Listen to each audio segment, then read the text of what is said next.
Now, the initial problem we faced was the politics of identity. The politics of identity. Some people, actually most of the political leaders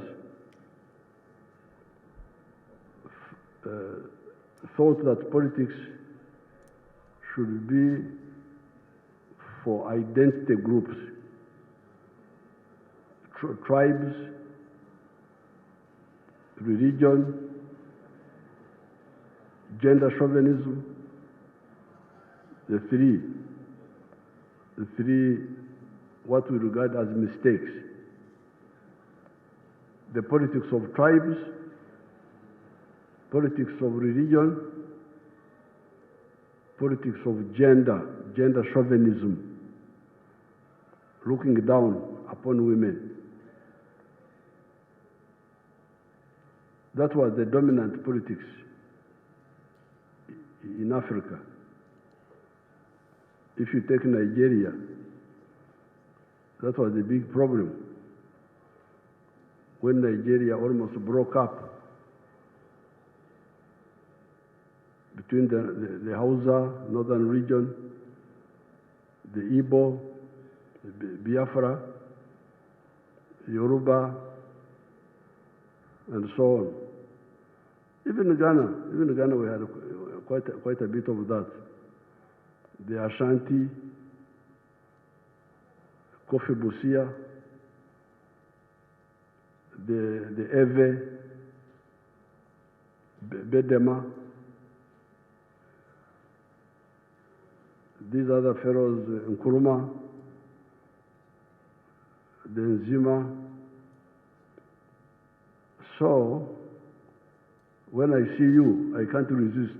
These young people, I should give them some injection.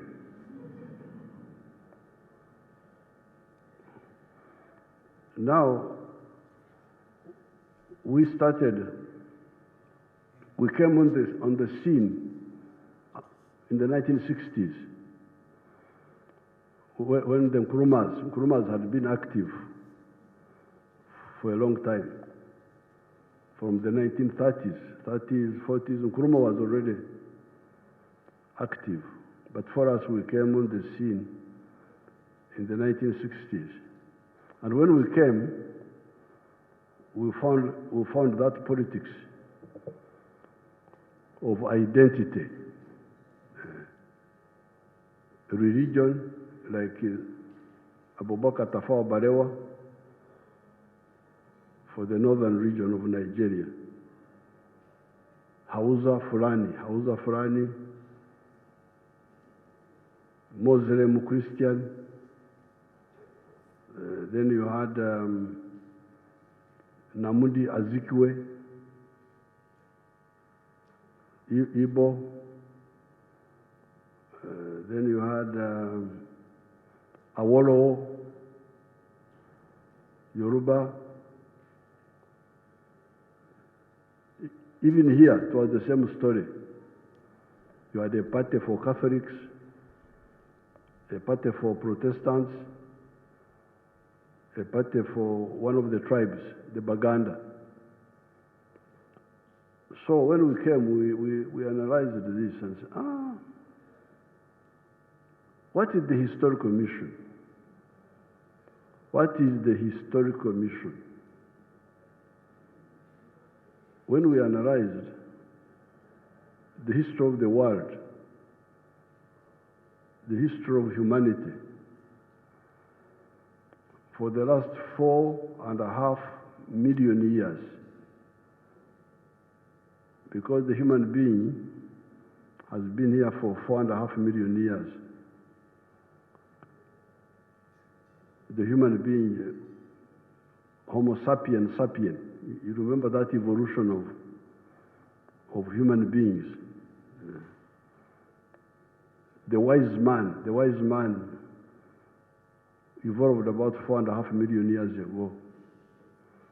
And on all that time, evolution of the human being, but also of society.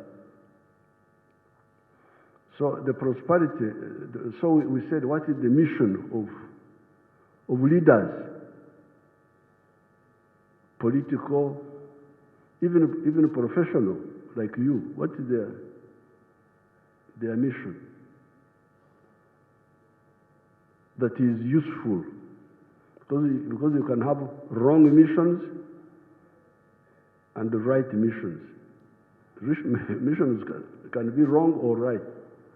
So for us, we are saying, what is the right mission? Historical mission.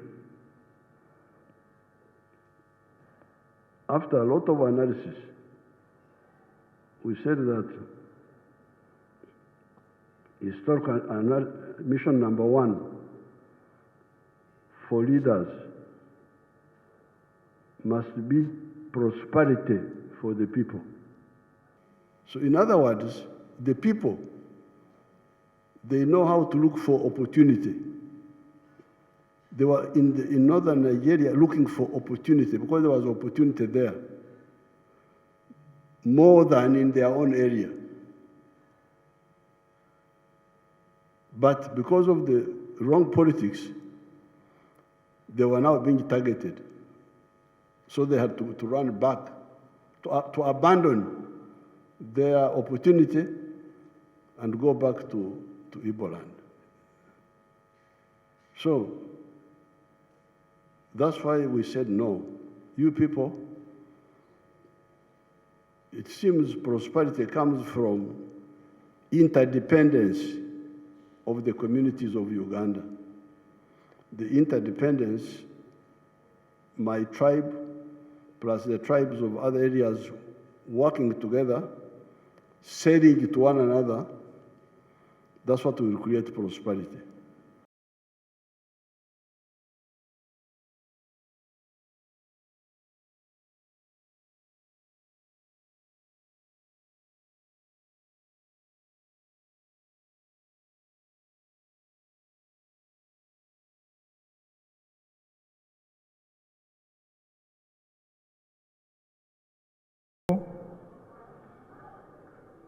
I'm here to accompany the visiting delegation from the Fraternal African State of Ghana, Your Excellency, and specifically from the Ghana Senior Staff and Command College, who are here on a study tour under the theme Climate Change, Environment Security, and Development as a requirement for the fulfillment of their training program, Your Excellency.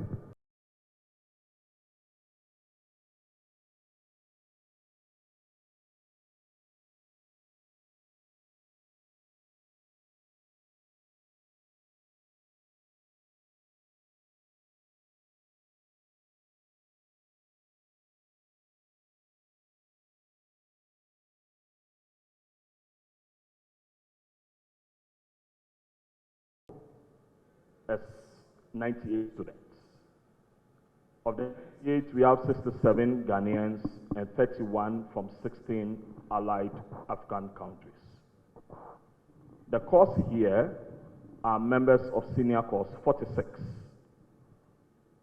Indeed, it is heartwarming to know that a lot of your 7 generals have passed through the Ghana Armed Forces Command and Staff College.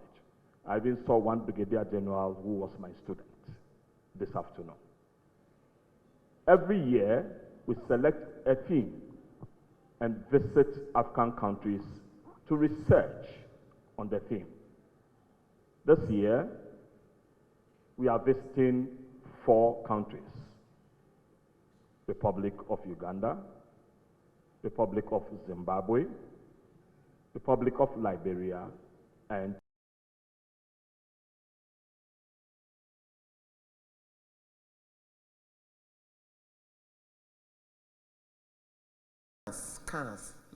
nations that tend to have natural resources rather tend to be poor. They tend to need a lot. That's the resource curse I'm trying to ask question on, sir. Resource curse, otherwise known as the Dutch disease.